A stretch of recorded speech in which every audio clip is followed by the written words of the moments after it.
Commercially micro organism की बहुत applications हैं। आज हमारे पास number of biological chemical products हैं, वैक्सीन्स वगैरह। सही है जी।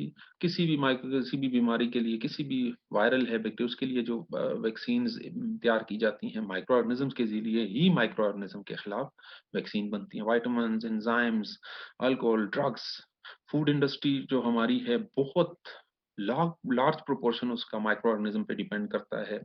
हमारे जो विनेगर्स हैं, पिकल्स हैं, सॉसेज हैं, चीज़, योगर्ट, ब्रेड, अल्कोहल बेवरेजेस, ये सब फर्मेंटेशन के डिफरेंट प्रोडक्ट्स हैं, जिसमें माइक्रो ऑर्गेनिज्म का बहुत इंपॉर्टेंट रोल है।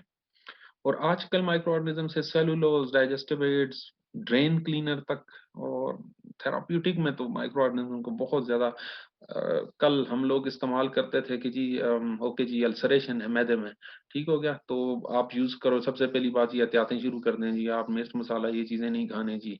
फिर हम कोई एसिड ब्लॉकर्स वगैरह यूज करते थे, ये चीजें केमिकल। अब उसी को रिप्लेस कर दिया है माइक्रो ऑर्गेनिज्म। लैक्टोबैसिलस वगैरह हम लोग, प्रोबायोटिक्स का नाम आपने सुना होगा, हम आजकल वो यूज कर रहे हैं।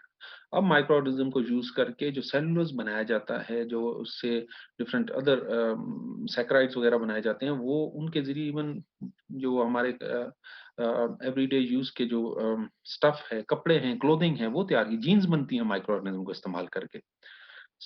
Plus established role in microorganisms का कि they are used to clean up the pollutant and toxic waste produced by various industrial processes।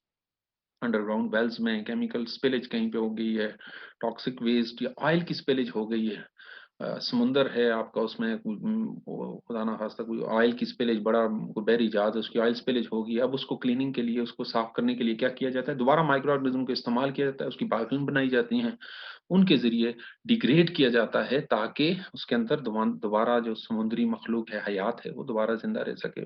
Vast majority, बहुत बड़ा रोल है माइक्रो ऑर्गेनिज्म का इस सब में।